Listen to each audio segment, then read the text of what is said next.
welcome back to the Hyper Chef. Today we're going to cook one of my family favorites. It's pasta Cicero, which is pasta with chickpeas. What's unique about this dish is a one-pot dinner because you cook the pasta right in the sauce. Everything cooks all together. When you're all done, you have one pot to clean up. And just so you know, this is a very versatile dish, but let's start, and I will talk to you about it as we go along. First of all, I'm going to take 2 ribs of celery, and I'm going to quickly cut it up into small pieces, like so. Now, I would normally be cutting up an onion as well, but due to the times, I had gotten a lot of nice onions in bulk, so I butchered them all up and put them in the freezer. And this is the perfect dish, just like a soup, to use a pre-diced onion. So now here's what we're going to do. We're going to put a little bit of olive oil, like so, just a splash, in the bottom of the pot. I'm going to turn it on. And while that's heating up, let me talk to you about how versatile this dish is. This dish, by the way, you can freeze once you make it, so it's very handy. You can pop it out like a soup out of the freezer and throw it right in the microwave. But in addition to making this base recipe, this recipe also makes pasta fazool with cannellini beans, or small white northern beans you prefer, pasta cavolfiore with cauliflower, pasta piselli with peas. All of those dishes are this exact same recipe with minor substitutions. So now we're gonna see if our oil is ready. Popping the onions right in frozen. As soon as we get a sizzle on there, I will put in the next ingredient. And let me tell you what we have today. Here's chickpeas. I always go for a better quality chickpea. There's a can, rinsed and drained, the small can. The beauty of this is you can use any size pot, you can use any adjustments you want to make on this, and you can make it any length. So it really stretches a lot for somebody for dinner, for different size families. So this is starting to sizzle. Just throwing a sprinkling of salt, sprinkling of pepper.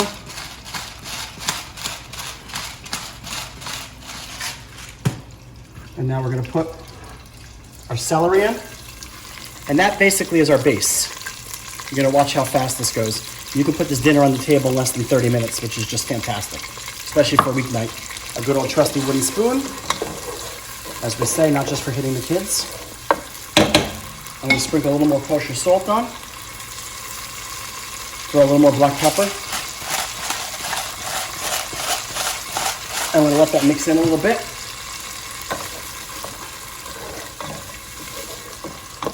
Okay, the onions and the celery are translucent now. So now we're going to add in the chickpeas. You mix that in. All we're doing with this is just getting them nice and warm. And we're gonna warm that up, and then we're gonna make them drunk with some red wine.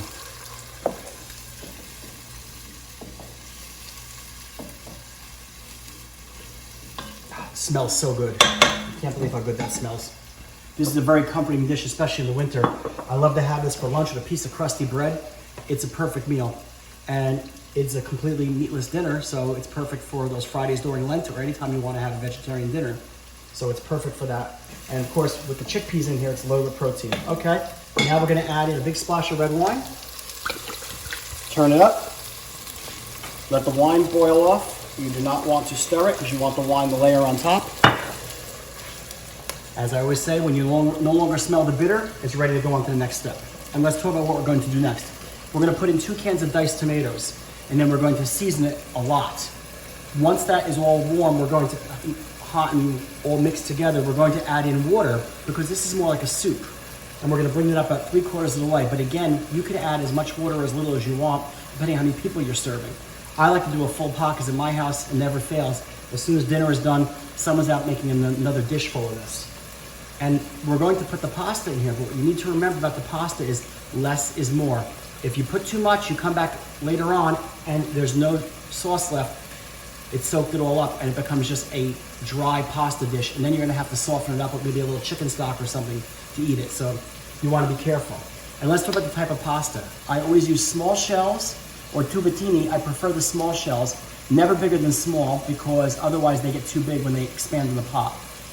Obviously, under the current circumstances, I couldn't find what I wanted, so today we're gonna use elbows to do the same thing.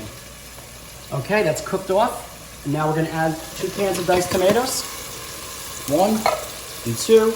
As always, I use unseasoned because, again, garlic allergy, I like to season myself. And as we always say, tomatoes are a fruit.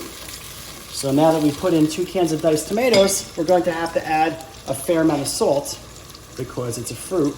So there you go, my nani handful, as my nani taught me. In it goes. I'm gonna mix that in, and now we're gonna season this. How do we season it? We're gonna put in a little bit of hot sauce. Just a little kick for this. You do it to taste, or as they say in Italian, a piacere. The first time I was eating dinner in Rome, they had fragola, strawberries, a piacere. And I didn't know what that meant, and I asked the man in English, and he said to me, a piacere means how you like it. Do you want them with limoncello? Do you want them with cream? So you do this, the hot sauce to your taste. I like a good amount of black pepper, so we're gonna put that in. And then we're gonna put in a nice handful grated cheese. You want to really get the tomatoes flavored up. Now, finally, what we're going to add to this is fresh basil. Now, my basil was in the freezer because I had so much of it, so I froze it, and I just rinsed it under hot water. We're going to put that in. Basil, or as we called it in my house growing up, fazonagal, which I'm sure is dialect for basil. It smells fantastic. So now that's cooked down. Now, the biggest ingredient in here, water. We are going to fill this all the way up. Yep, see, I don't have enough. Let me get some more.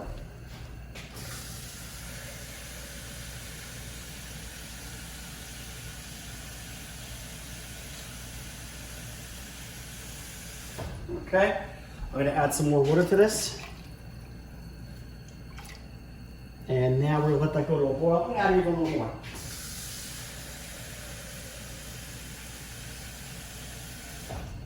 And now, because we've added all this water, there will be no flavor left.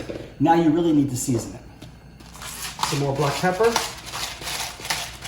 Otherwise, it will be very watery tasting. So some more black pepper, some more hot sauce. You have to spice the water up. That's what gives it the flavor. It gives it a very rich tomato broth feel to it. Very much like a soup. Some more grated cheese, like so. And a little bit of salt, because we put a fair amount of salt already, so boom, maybe about a teaspoon and a half. That is all this is going to need. Now we're gonna give it a stir. I turn the heat all the way up to bring this to a boil, and we're gonna put the lid on, and when we come back, we'll be ready to add the pasta. Okay, during the break, this came to a boil. Now I'm going to add in pasta. See, now that it's boiling, let's talk about this. This measurement is 1.5 cups. This is less than half the box, and this may be too much. Drop it in, and that's it. Give it a stir, and let the pasta cook. When the pasta is cooked, it is done. And again, let me run you through what else you can do. Take out the chickpeas. You can put in cannellini beans, you make pasta fazool. Put neither of those in. When it's done boiling and you put the pasta in, that's when you put frozen peas in. You put that at the end, you make pasta piselli. Same thing if you make pasta cavolfiore, which is with cauliflower. With cauliflower, it gives off water, so you would boil the cauliflower separate, and you can use frozen, and put that in at the end along with the pasta. When you do pasta cavolfiore, it comes out as sweet as sugar. It's absolutely delicious. So we're gonna let this cook until the pasta's ready, and then we're going to plate it. Now we're at the final phase of the pasta cicero. I'm gonna give it a nice stir. As you can see, everything has mixed together beautifully. It is more like a soup than anything else. So let's plate some, so you can see, look how beautiful that is. And there's just enough pasta in here that doesn't overpower the soupiness of this. How I like to plate it is like this. Put a little bit in the bowl, and then right before I serve it to someone, we'll sprinkle a grated cheese on top. And as we like to say at the end of each segment, mangia con buon gusto.